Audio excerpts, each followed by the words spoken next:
올림푸스 12신 중에는 결혼을 하지 않은 신들이 있었습니다. 못한 신 말고 안 한 신이요.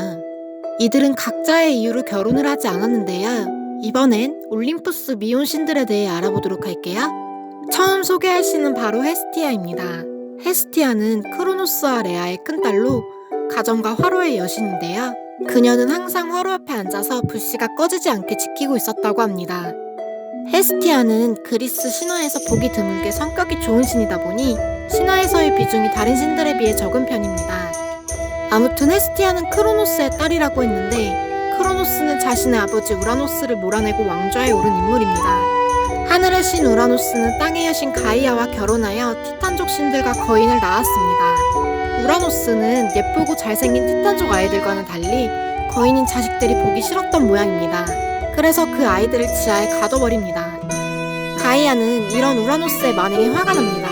그래서 우라노스 몰래 자식들을 불러 모으는데요. 이때 막내 아들 크로노스가 손을 번쩍 듭니다. 일은 일사천리로 진행됩니다. 크로노스가 우라노스의 생식기를 잘라버리거든요. 우라노스는 물러나고 그 자리를 아들 크로노스가 차지하게 됩니다. 그런데 크로노스가 왕이 되면 지하에 갇힌 형제들을 꺼내줄 줄 알았는데 이게 웬일인지 크로노스도 우라노스랑 하는 짓이 똑같았습니다. 아니 오히려 더했습니다. 누군가 자신의 왕위를 빼앗아갈까봐 자신을 도왔던 형제들도 가둬버린 겁니다. 이를 본 가이아는 분노합니다. 가이아는 크로노스를 향해 저주를 퍼붓는데요. 자식이 없었던 크로노스는 어머니 가이아 저주에 하루하루 공포에 사로잡혀서 시간을 보냅니다. 그러던 어느 날 아내 레아가 출산을 하게 됩니다. 이렇게 태어난 자식이 바로 헤스티아였죠. 크로노스는 가이아의 저주 때문인지 자식을 보자마자 그대로 꾸역꽉 삼켜버립니다. 뒤이어 태어난 데메테르, 헤라, 하데스, 포세이돈 차례차례 다 먹어버립니다. 레아는 더 이상 지켜볼 수가 없었습니다. 그래서 어머니 가이아를 찾아갑니다. 가이아는 레아에게 한 가지 방법을 알려줍니다. 가이아 덕분에 여섯째는 무사히 살아남았는데 그 여섯째가 바로 제우스입니다. 제우스는 예언대로 크로노스를 몰아내고 왕위에 오릅니다. 아버지가 삼켰던 형제들도 구해내는데요. 들어간 순서와 반대로 포세이돈, 하데스, 헤라, 데메테르, 헤스티아 순서대로 나오게 됩니다. 그래서 아버지 뱃속에 들어간 적이 없던 제우스가 자동으로 맞이가 되고 첫째 헤스티아가 막내가 돼버립니다. 또한 그녀는 부드럽고 온화한 성격과 더불어 아름다운 외모를 가지고 있었는데요. 그 때문에 인기가 아주 많았습니다. 포세이돈과 아폴론에게서 공개 구원을 받기도 했으니까요. 둘의 구애에 헤스티아는 제우스에게로가 간청을 합니다. 결혼해서 어머니와 같은 상황을 겪을까 두려워 그러니 평생 혼자 지낼 수 있게 해주세요. 제우스는 헤스티아의 의견을 존중해 부탁을 들어주었고 이렇게 해서 헤스티아는 평생 미혼으로 남을 수 있었다고 합니다. 두 번째 미혼 신은 전쟁과 지혜의 여신 아테나입니다.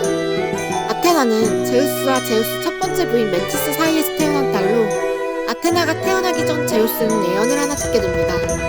제우스와 메티스 사이에서 태어난 아들이 제우스를 몰아내고 최고의 신 자리에 오를 것이다. 제우스는 꾀를 하나 냅니다. 제우스는 메티스를 꿰어 작은 동물로 변신하는 내기를 했고 메티스가 파리로 변했을 때 제우스는 메티스를 삼키게 됩니다. 메티스는 제우스에게 장난 그만하고 자신을 뱉으라고 했지만 제우스는 들은 척도 하지 않습니다.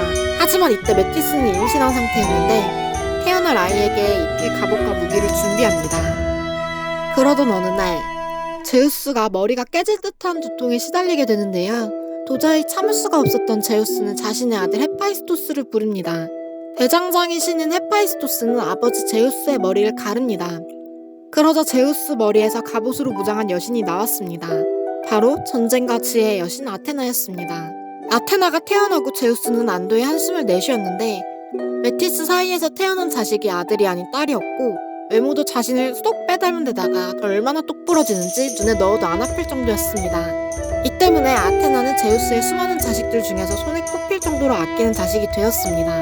하지만 그녀도 결혼은 물론이거니와 자식도 낳지 않았는데요. 이는 제우스가 예언에 신경 썼고 그 때문에 아테나가 결혼하지 않았다고도 합니다.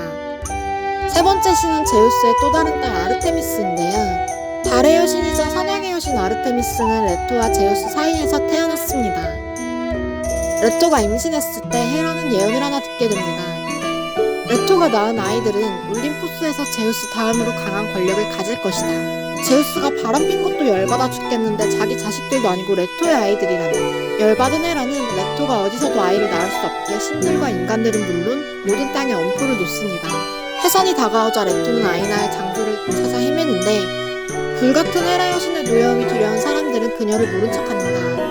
그때 제우스의 구애를 피해 델로스 성으로 변했던 레토의 동생 아스테리아가 언니에게 아이 낳을 장소를 제공해줍니다. 그런데 델로스 섬에서 몸풀 준비를 하는 레토를 헤라가 발견해버립니다. 헤라는 이번에 자신의 딸이자 출산의 여신 에일레이 튀리아를 못 가게 막습니다. 출산의 여신이 오지 않아 레토는 7일 동안 진통하게 되는데요. 이를 본 제우스가 무지개 여신 이리스를 시켜 출산의 여신을 레토에게 데려갑니다. 에일레이 튀리아는 어쩔 수 없이 레토의 출산을 도와주게 되는데요. 우여곡절 끝에 아폴론과 아르테미스 쌍둥이 남매가 태어납니다. 아폴로는 태양과 의술, 예술을 관장하고 아르테미스는 달과 사냥, 궁수를 관장하는 신이 됩니다. 아르테미스는 태어나자마자 제우스에게 부탁을 하는데요. 제우스가 사랑스러운 딸의 부탁에 뭐든 들어주겠다고 하자 그녀는 자신의 시중을 들 요정들과 사냥개, 그리고 활과 짧은 튜닉을 달라고 부탁합니다. 제우스는 흔쾌히 그 요청을 들어줍니다. 그리고 아르테미스는 덧붙입니다. 평생 결혼하지 않고 숲속에서 사냥하며 살고 싶다고요. 이렇게 해서 아르테미스도 평생 미혼신으로 살게 되었다고 합니다. 이렇게 결혼도 출산도 하지 않은 새 신에 대해 알아봤는데요.